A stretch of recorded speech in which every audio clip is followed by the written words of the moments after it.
Hello everyone, कैसे हो आप सभी। आई होप आप सभी बहुत अच्छे होंगे। आज हम इस वीडियो में बात करने वाले हैं नीट 2026 में फॉर्म के लिए कौन कौन से डॉक्यूमेंट्स लगने वाले हैं, किन किन चीज़ों का आपको बहुत ध्यान रखना है, कौन कौन सी आपको गलती बिल्कुल नहीं करनी है ताकि फॉर्म रिजेक्ट नहीं हो आपका। इन मैं जो जो चीज़ें बताऊँगा उनको सभी चीज़ों को आपको बहुत ध्यान से सुनना है, देखना है। और ये जो मैं बताऊँगा उन चीज़ों का आपको बिल्कुल भी मिस्टेक नहीं करनी है उन चीज़ों में, नहीं तो फॉर्म आपका कैंसिल हो सकता है। तो आइए वीडियो को शुरू करते हैं। हम सबसे पहले बात करने वाले हैं फ़ोटो के बारे में। तो आपके पास फ़ोटो होनी चाहिए passport size and post card. Passport size and post card size आपके पास जो फ़ोटो होना चाहिए विद वाइट बैकग्राउंड।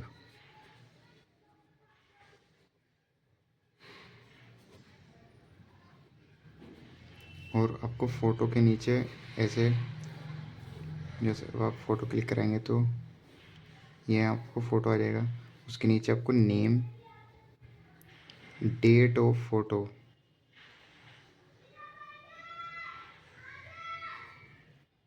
जब भी आप फ़ोटो क्लिक कराएंगे तो उस डेट लिख मेंशन करनी है नीचे फ़ोटो की। नीचे आपका नेम और फ़ोटो की डेट आपको मेंशन करनी है। वाइट बैकग्राउंड के साथ फ़ोटो लेना है। आपका 80% आपका फेस जो है वो दिखना चाहिए।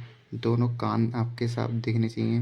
और अगर आप चश्मा पहनते तो आप उसको उतार दें तभी फ़ोटो क्लिक कराएं। ये तो हो गया फ़ोटो। सेकेंड हम बात करने वाले हैं सिग्नेचर।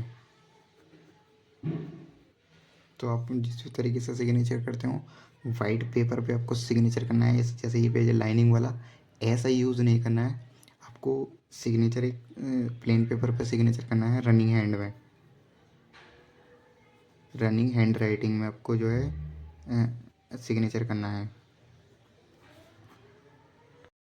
नंबर 3, आधार कार्ड। आपके पास जो है आधार कार्ड अपडेट वाला होना चाहिए। अपडेट अगर नहीं है तो आप कभी भी करा सकते हैं। उसमें आपका फेस दिखना चाहिए अच्छे से। अगर वो आपको बहुत पुराना है तो आप उसको चेंज करा सकते हैं। और उसमें आपकी फिंगर वगैरह, फ़ोन नंबर फ़ोन नंबर, और आपकी अगर कोई भी स्पेलिंग मिस्टेक है नाम में या डेट ऑफ बर्थ में तो आप उसको चेंज करा सकते हैं अभी भी। अगर आप उसको चेंज करा सकते हैं अभी अभी आपके पास टाइम है। या आपके पास अगर आधार कार्ड अपडेट करा लिया है नहीं है तो भी आप फॉर्म फिल कर सकते हैं उसी से ही। अगर आपके पास आधार कार्ड पुराना है और उसमें फेस अगर बिल्कुल नहीं दिख रहा, पहचान नहीं हो रही है, चेंज लग रहा है फेस, उससे पहचान नहीं की जा सकती, तो आप उसको जो है फ़ोटो को अपडेट करा सकते हैं। फिंगर दोबारा से लगवा सकते हैं और अपना नंबर भी आप चेंज करा सकते हैं। या नेम में स्पेलिंग मिस्टेक है या डेट ऑफ बर्थ अगर आपको चेंज कराना है 10th की मार्कशीट में और आधार कार्ड में अगर चेंज है तो आप उसको जो आपकी 10th की मार्कशीट में है वही आप आधार कार्ड में करा सकते हैं। अभी भी आपके पास टाइम है, चेंज करा सकते हैं। अब अगर नाम, बहुत से स्टूडेंट्स के साथ ऐसा होता है नाम में जो है, नेम में इंग्लिश में और हिंदी में अलग अलग होता है कि जो आपकी 10th की मार्कशीट में वही आपको रखना है। जो हिंदी में नेम है और जो इंग्लिश में नेम है वही आपको सेम रखना है दोनों जगह। जैसे कि आधार कार्ड में और 10th की मार्कशीट में अगर हिंदी में अलग है और इंग्लिश में अलग है, इंग्लिश में सेम है दोनों जगह, हिंदी में अलग है, तो आप उसको चेंज करा सकते हैं। जो आपकी 10th की मार्कशीट में है हिंदी और इंग्लिश में आप वैसा ही करा सकते हैं, नहीं तो एडमिशन के टाइम पे प्रॉब्लम हो सकती है। इस चीज़ का आपको बहुत ज़्यादा ध्यान रखना है। कुछ स्टूडेंट सोचते कि इंग्लिश में दोनों में सेम है 10th की मार्कशीट में आधार कार्ड में, और हिंदी में थोड़ा स्पेलिंग मिस्टेक है या कोई मात्रा में कोई मिस्टेक है तो आप उसको चेंज करा सकते हैं। बिल्कुल सेम करना है 10th की मार्कशीट की तरह। और आपको लेफ़्ट एंड राइट हैंड के फिंगर लगानी है। फिंगर्स जितनी भी आपकी सारी फिंगर लगानी है और दोनों थंब लगाने हैं। आपको लगाना है एक पे इंक लगा करके आप एक प्लेन पेपर पे आपको 10 सारी उंगलियां एक जगह रखनी है। फिर ऐसे फिंगर लगाना है, अंगूठा लगाना है, फिर दूसरे हाथ की उंगलियां, फिर अंगूठा लगा लेना है, थंब लगा लेना है। तो इसी तरीके से लगाना है आपको। Number 5, caste certificate. अगर आप SC या ST या OBC या EWS, या अगर आप किसी भी कैटेगरी से बिलोंग करते हैं तो आपके पास कास्ट सर्टिफिकेट होना चाहिए। एंड आपके डोमिसाइल होना चाहिए, आपके पास डोमिसाइल या रेसिडेंटल प्रूफ। आपके पास रेसिडेंटल प्रूफ होना चाहिए। जहाँ पे भी आप रहते हैं तो आपका निवास प्रमाण पत्र होगा, उसको आपको फॉर्म में लगाना है, ये ज़रूरी है।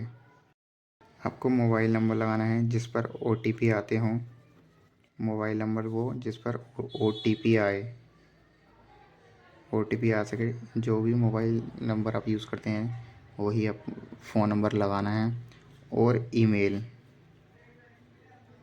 एक्टिव ईमेल आपको यूज़ करना है। अगर आपके पास पुराना ईमेल है तो आप एक फॉर्म के लिए एक न्यू ईमेल बना लें, वही अच्छा रहेगा, क्योंकि एक्टिव ईमेल होना चाहिए जो आपके पास नोटिफिकेशन आ सके, जिस पर कुछ चीज़ें होती हैं जो ईमेल पर आती हैं, नोटिफिकेशन भी आता है ईमेल पर कभी कभी। तो एक्टिव ईमेल होनी चाहिए आपके पास। अगर आपके पास पुरानी ईमेल है तो आप फॉर्म के लिए कोशिश करें कि एक न्यू ईमेल बना लें। और आपके पास क्लास 10th की मार्कशीट होनी चाहिए। अगर आप 12th कर चुके हैं तो 12th की भी अपलोड कर सकते हैं। अगर आप अपेयरिंग में हैं तो 12th आप अपेयरिंग लिख सकते हैं, वहाँ पर फॉर्म में अपेयरिंग दिखा सकते हैं आप। कुछ स्टूडेंट का ये डाउट रहता है कि उनको गैप सर्टिफिकेट अपलोड करना है क्या। नहीं, आपको गैप सर्टिफिकेट अभी अपलोड नहीं करना है। ये काउंसलिंग के टाइम पे इसकी ज़रूरत पड़ती है, तो आपको तभी बनवा लेना है जब काउंसलिंग करें आप, तो अभी फॉर्म में इसकी ज़रूरत नहीं पड़ती। इन्हीं चीज़ों का आपको बहुत ज़्यादा ध्यान रखना है। आपका नेम की स्पेलिंग, डेट ऑफ बर्थ और आपका 10th एंड आधार कार्ड में, 10th की मार्कशीट में और आधार कार्ड में, ये दोनों चीज़ें सेम होनी चाहिए। नेम जो है इंग्लिश में और हिंदी में भी सेम होना चाहिए। ऐसा नहीं कि इंग्लिश में सेम है, हिंदी में 10th की मार्कशीट में और आधार कार्ड में स्पेलिंग मिस्टेक है, तो आप उसी को अभी भी जो है वो चेंज करा सकते हैं, अभी भी करेक्शन हो जाएगा। और आपके अगर थंब इम्प्रेशन आते हैं मशीन में तो आप उसको सही है, अगर आपके नहीं आते तो आप अब उसको अपडेट करा सकते हैं। आधार कार्ड में अगर आपका फ़ोटो बहुत पुराना है तो आप उसको कोशिश करें कि उसको अपडेट करा लें। एक्टिव आपको ईमेल यूज़ करना है और फ़ोन नंबर आपको, मोबाइल नंबर आपको वही यूज़ करना है जो आप आपके फ़ोन में है, जिस पर OTP आते हों, तो वही आपको यूज़ करना है।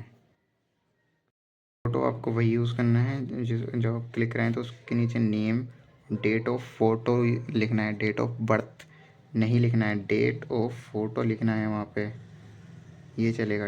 डेट ऑफ बर्थ नहीं, ये नहीं लिखना है फ़ोटो के नीचे, डेट ऑफ फ़ोटो लिखना है।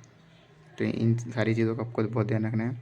और अगर आपको कोई डाउट है या कोई भी प्रॉब्लम है तो आप मैसेज कर सकते हैं, कमेंट्स कर सकते हैं। और मिलते हैं नेक्स्ट वीडियो में, तब तक के लिए okay bye, thanks for watching.